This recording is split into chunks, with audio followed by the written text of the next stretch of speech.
कुछ हम unusual causes of stroke होते हैं, जिसमें से I request Swapnil to shortly brief us about carotid artery stroke, क्योंकि हम काफ़ी बार क्लिनिकल सेटअप में देखते हैं कि पेशेंट्स को इन नाड़ियों का ब्लॉक होता है, तो वो क्या होता है वो अभी जानते हैं। Hello everyone, I am Dr. Swapnil from the Department of Neurology। तो मैं आपसे बात करूंगा जो एक बहुत कॉमन मैकेनिज्म है स्ट्रोक की, कैरोटिड आर्टरी स्ट्रोक। हमारे ब्रेन को सप्लाई करने के लिए दो नाड़ियां आगे की तरफ होती हैं, दो नाड़ियां पीछे की तरफ होती हैं, और उसकी वजह से उसमें अगर कोई क्लॉट फंसता है तो उसकी वजह से जो स्ट्रोक होता है उसको हम कैरोटिड आर्टरी स्ट्रोक बोलते हैं। तो इसको एक एनालॉजी से हम समझ सकते हैं कि अगर कोई एक फसल है, उसको कोई पाइप से हम पानी सप्लाई कर रहे हैं, अगर कोई ऐसा ब्लॉकेज है उस पाइप के अंदर जो कि उस पानी की सप्लाई को कम कर दे कुछ घंटों के लिए, कुछ मिनट्स के लिए, तो फसल जो है वो मुरझा जाएगी।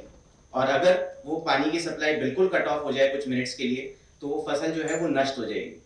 तो इस चीज को ही देखते हुए ये कैरोटिड आर्टरी स्टेनोसिस होता है, जिसके risk factors already doctor Dinesh आपको एक्सप्लेन कर चुके हैं। जिसके रिस्क फैक्टर्स वही है, अगर आपका बीपी कंट्रोल अच्छा है, शुगर कंट्रोल अच्छा है, स्मोकिंग नहीं करते हैं, जो वजन बढ़ रखा है उसके ऊपर ध्यान दे रहे हैं, एक्सरसाइज प्रॉपर्ली कर रहे हैं, तो ये क्लॉट जमने के चांसेस कम हो जाते हैं। जैसा कि आप राइट साइड की इमेज पे देख पा रहे हैं, प्लाक करके लिख रखा है येलो कलर का, that is what is atherosclerotic narrowing of a vessel. मतलब कि जो वसा है जो हमारे शरीर में हर जगह लोकेटेड है, वो इन नाड़ियों के अंदर भी फंसता है और ब्लड सर्कुलेशन को कम कर देता है ब्रेन की तरफ।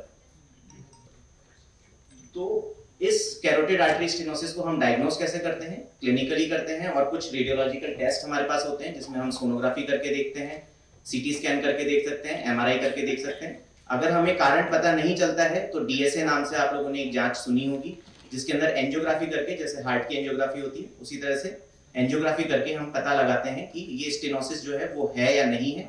अगर है तो कितना ज्यादा है, अगर ज्यादा है तो उसका मैनेजमेंट इन दो प्रकार से किया जाता है। एक कैरोटिड एंडार्ट्रेक्टमी होती है, जिसमें चीरा लगा करके नाड़ी को खोला जाता है और उससे उस प्लाक को निकाला जाता है। और दूसरा होता है कैरोटिड आर्टरी स्टंटिंग, जैसे आपने हार्ट की बीमारियों के लिए सुना होगा कि जो छल्ला डालते हैं, जिसकी वजह से कि नाड़ियों के अंदर जो फ्लो है वो सही तरह से मेंटेन हो।